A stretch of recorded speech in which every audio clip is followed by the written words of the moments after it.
Hi folks, if you watched my review of the British Army 30 litre day sack, and I said I was going to replace that, and this is what I've replaced it with.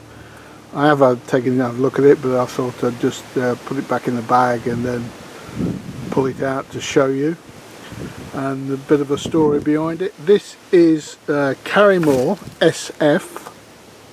And this is a Sabre 30 litre day sack, they call it. There's a little bit of confusion sometimes about Karrimor. Basically they started in 1946, at the end of the Second World War, and they built up a very good reputation for rucksacks in the following years with lots of innovations, etc. And then in the mid-90s they decided to make products specifically for the military and law enforcement, primarily military.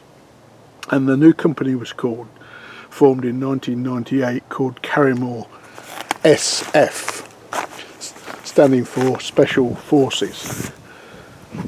Then in the mid-2000s, the main Karrimor company ran into financial difficulties, and they were then taken over by a big sports company in the UK called Sports Direct, which is now part of the Fraser Group. So today you have two separate companies. You have Karrimor selling the leisure products, not just rucksacks but boots and other clothing, other sorts of walking products for the leisure market through Sports Direct.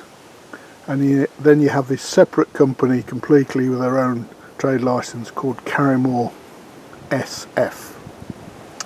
And as I say, their primary customer base has been the military, law enforcement, but these days, you know, explorers, wild campers, anybody really. Obviously anybody can buy their rucksacks, and I'm buying it for just day walking. So this is the Karrimor SF Sabre range. They have different ranges and they have different sizes. They start with 30 litre and then go right up with different pack sizes. They have another range called Predator, which has molly on it. It's basically very similar, or the same packs, but with molly attached, which I don't need that. So let's take a brief look at the label.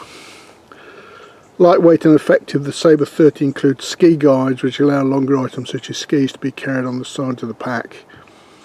Elasticated side pocket, zip lid compartment, constructed with lighter weight fabrics, resulting in less weight to carry without a detrimental effect on durability.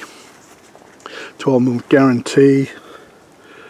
So we'll have a look at these features. Cool mesh back system, a shaped shoulder harness, sternum strap, one main compartment, compression straps, zip lid, stuff pockets, shock carry cord system, twin ice axe holders, ski guides, hydration system compatible, rockproof thread, reinforced with bar tacks, durable water repellent DWR and YKK zips. First thing I noticed straight away with this, certainly compared to my British Army pack, is how light it is. It's extremely light. I think it weighs 1.15 kilos. And that's probably primarily from what it's made from. This is actually made from ribstock. Oh, sorry. Sorry about that. Ribstock polyester, and not nylon, but their larger packs are made from nylon. But this is probably hopefully going to be durable enough. Polyester is not as strong as nylon, that's for sure, but it's probably strong enough for this specific application, given the size of the pack. There it says Sabre 30. I think it's 600 denier for the main, and then it's reinforced with 1000 at the bottom on the lid. Karrimor do have an excellent reputation. When you look at their reviews online, you know, everybody really extols their virtues of how good these are. Yeah, it seems very well made. The zips and the plastic fittings. It's got this cushion back with an airflow system, padded shoulders. Here is a compartment in the hood. It's quite a small zipper, I have to say. There's a place in there, there's bungee cord on top.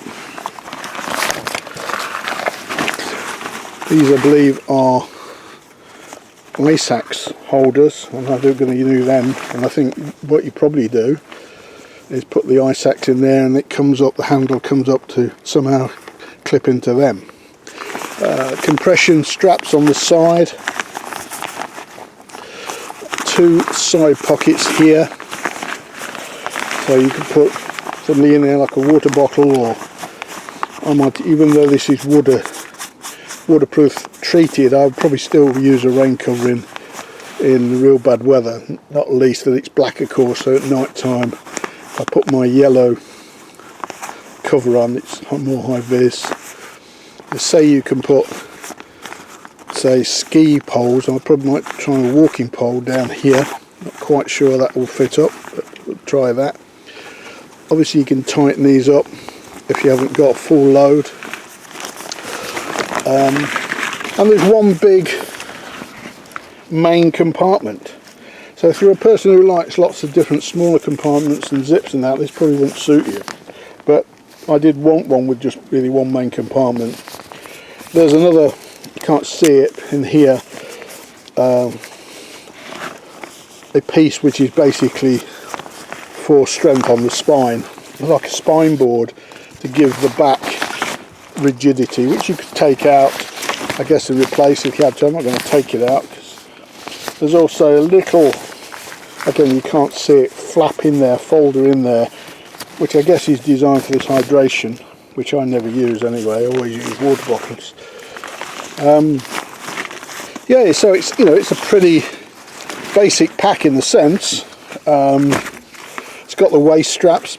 One thing about this which I've noticed from other reviews and when I just tried it on, it does ride up very high on the back, higher than perhaps other rucksacks I've tried. Now I don't think that's a bad thing. It means a high centre of gravity, but it means that this doesn't really, it doesn't go around your waist as such. It's, well, not in my case. It goes higher up. Now the last pack, the British Army, didn't have any waist strap, so I just used the chest clip. So I'll see how this goes when I actually fill it up and use it. I might just use the chest clip, or I might use this. Not quite sure what the idea of that. I'm guessing that because this is really based for a military application, and they make these in different colours. You see, this is black, but you can get olive green, you can get coyote, you can get multicam, you can get grey. So maybe because the strap will go higher on the body, you could put pouches below that on a separate strap. I might try that with my pattern 58 water bottle and British Army holder. We'll see. But it looks nice and durable. It's got a cover here that you can close down, tighten up to keep it more weatherproof. As I say, extremely light compared to my British Army pack. Also the size seems a lot smaller, but I'm not sure that's an illusion. They're both supposed to be 30 litre. Maybe the British Army one's actually a little bit bigger.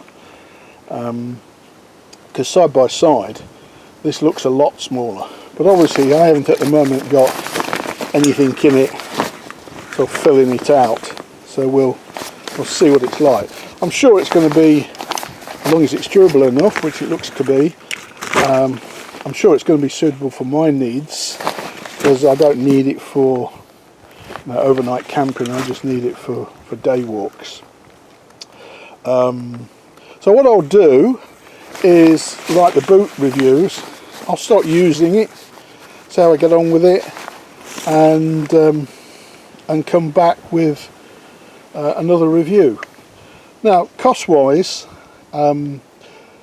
these as a range tend to cost more than maybe equivalent civilian packs. There's certainly a lot more than the Karrimor leisure packs from this, let's call it the separate company. Full retail price on this is about £95 I think, but I got it from a company for I have to recheck, but it's like 76.650 I think in pounds, and that included the shipping.